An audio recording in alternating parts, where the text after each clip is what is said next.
Some women have a sixth sense about these things, but I was not one of them. I thought I knew Terrell, my college sweetheart turned husband. We built a life together in the wealthy suburb of Dallas, and I thought our love was strong enough to conquer all. But I was wrong. I remember the day I met Terrell like it was yesterday. He walked into my dorm room, flashing that charming smile. And I was hooked. We were inseparable from that moment on. He was my everything, my partner, my best friend, my soulmate. I thought we had it all. After we got married, Terrell changed. At first, it was small things. He'd get defensive whenever I asked about his day, telling me I was being nosy or that I did not trust him. I brushed it off, thinking he was just stressed with work. But then he'd come home late, smelling freshly showered, and say he had to work late or go out with friends. I believed him, because I wanted to. My mother warned me about him from day one. She said he seemed too perfect, that he was hiding something. But I did not listen. I thought she was just being overprotective. As the years went by, I started to notice more red flags. He'd take calls in another room and speak quietly, telling me it was just work or a telemarketer. I tried to push the thoughts aside, focusing on our growing family and business. We had a beautiful baby girl, and I thought that would bring us even closer together. But then, I started to notice the lies. The same lies he'd told before, the ones I would brushed off as minor. This time, they felt different. This time, they felt like a warning sign. It was the lie about his business trip that finally made me investigate. He said he was going out of town for a conference, but when I called his office to confirm, they said he was not scheduled to leave for another week. That's when I started to dig deeper.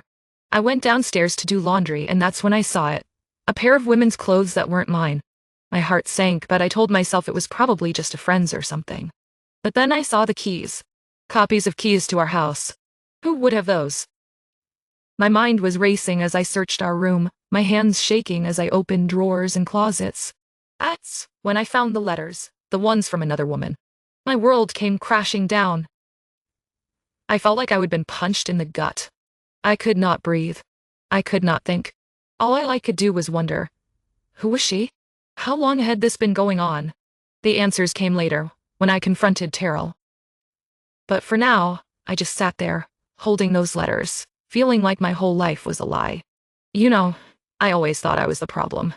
I said to myself, tears streaming down my face. I thought I was the one who was crazy. But I was not crazy.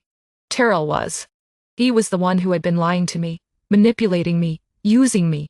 As I sat there, trying to process everything, I realized that I had been living in a dream world.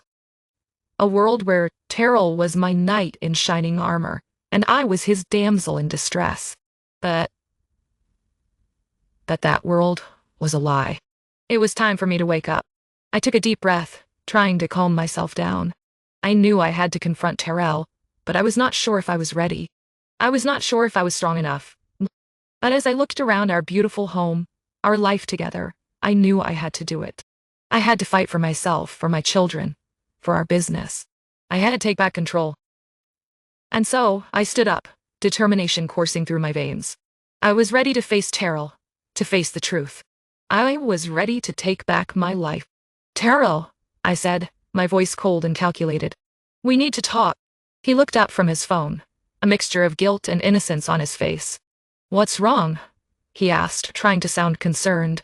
But I just smiled, a small hard smile. I know, I said. I know everything. And with that, our world came crashing down.